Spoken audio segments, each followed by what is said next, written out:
दोस्तों, आज हम आपको बताने वाले हैं कि भगवान विष्णु कल की अवतार क्यों लेंगे और कलयुग में किसका वध करेंगे।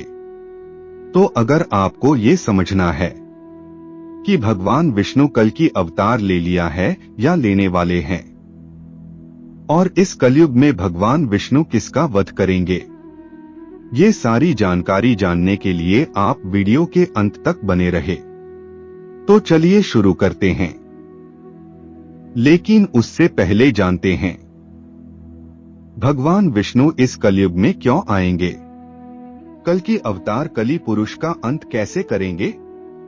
यह जानने से पहले हम थोड़ा कली पुरुष के बारे में जानते हैं।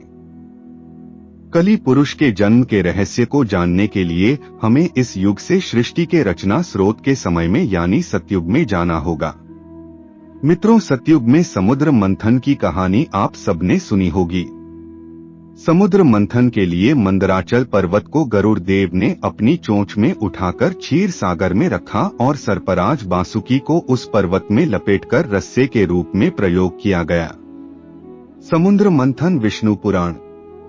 राक्षसगण बासुकीनाथ के मुखी और देवता पूछ की और लगे थे, परंतु मंथन हो नहीं पा रहा था क्योंकि मंदराचल पर्वत का आधार घूम नहीं रहा था।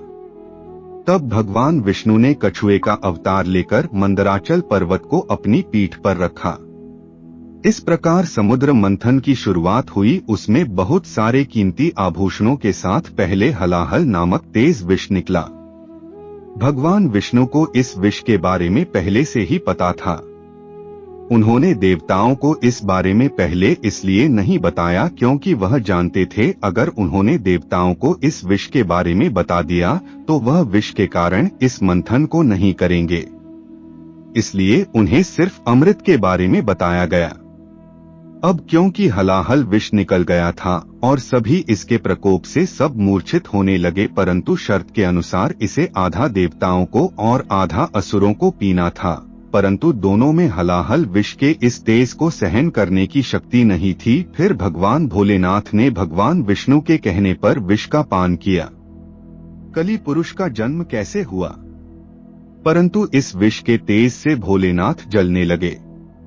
तब शक्ति रूपी देवी मां पार्वती ने पुष्प विष को अपने हाथों से भोलेनाथ जी के गले में ही रोक दिया।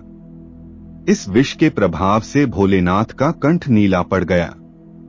तब से भोलेनाथ का नाम नीलकंठ पड़ गया, परंतु इस क्रिया में विष की कुछ बूंदें राक्षस कली के मुख में जा गिरी, जिससे कली का शरीर खत्म हो गया। और फिर आगे जब मंथन हुआ तो उसमें से कामधेनु गाय निकली, जिसे राजा बलि ने ग्रहण किया। ऐरावत हाथी को देवताओं के राजा इंद्र ने ग्रहण किया।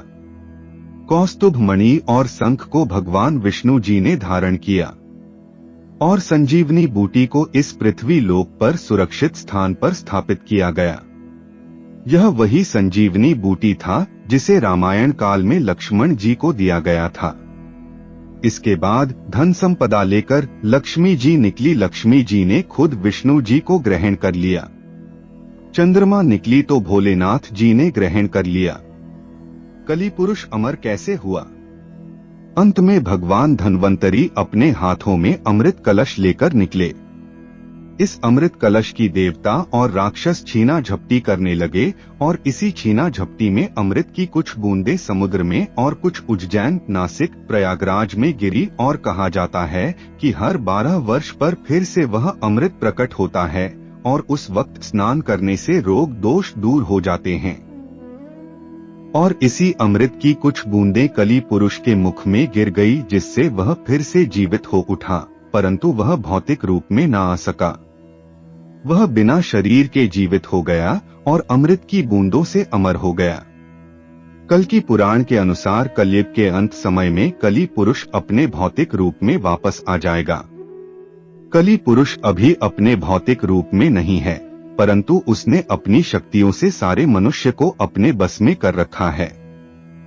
उसने अपनी शक्ति, काम, वासना, क्रोध और मोह का जाल इंसानों पर फैला रखा है और जैसे जैसे कलयुग आगे बढ़ता जाएगा उसकी माया का जाल बढ़ता जाएगा और वह अपने शरीर को पुनः प्राप्त करता जाएगा, जिससे इंसान पूरी तरह से कली के बस में हो जाएंगे और चारों ओर पाप ही पाप फैल जाएगा।